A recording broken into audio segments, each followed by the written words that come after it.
અમદાવાદના ચાંગોદરમાં લાગી આગ। મોરૈયા બ્રિજ નજીક ફેક્ટરીમાં આગની ઘટના બની। કલર બનાવતી ફેક્ટરીમાં આગ લાગી છે। જો કે ફાયર વિભાગની 3 ટીમ અત્યારે ઘટના સ્થળ પર પહોંચી ચૂકી છે અને આગ પર કાબુ મેળવવા માટેના પ્રયાસો શરૂ કરી દેવામાં આવ્યા છે।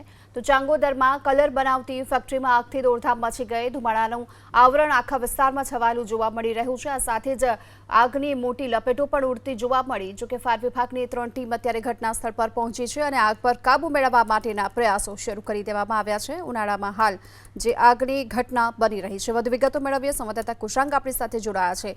કુશાંગ, શું કારણ આગનું અને હાલની સ્થિતિ શું? આગ લાગવાનું કારણ છે જીબી સામેથી આવ્યું, પરંતુ અમદાવાદ ગ્રામ્યના ચાંગોદર વિસ્તારમાં મોરૈયા બ્રિજ પાસે ઘટના બની છે, જ્યાં આગળ કલરની ફેક્ટરી બનાવતા એકમમાં આગ લાગવાની ઘટના બની। સદનસીબે જે પણ શ્રમિકો અંદર કામ કરતા હતા તે ધુમાડા નીકળતાની સાથે બહાર નીકળી ગયા હોવાનું ફાયર વિભાગનું નિવેદન છે અને તેના કારણે કોઈ મોટી જાનહાનિ નથી થઈ। ફાયર વિભાગની 3 ગાડીઓ ઘટના સ્થળ પર રવાના કરવામાં આવી છે અને આગ ઉપર મહદઅંશે કાબુ કરવામાં આવ્યો હોવાનું પણ નિવેદન છે તે ફાયર વિભાગ તરફથી સામે આવ્યું છે। વધુ પણ જો આગ વિકરાળ થઈ તો અમદાવાદ ગ્રામ્ય અને સાણંદની ફાયર વિભાગની જે ગાડીઓ છે તેને ઘટના સ્થળ ઉપર મોકલવામાં આવે તે પ્રકારની તૈયારીઓ છે તે પણ ફાયર વિભાગ તરફથી કરવામાં આવી છે। જી, આભાર આપનો આ માહિતી માટે।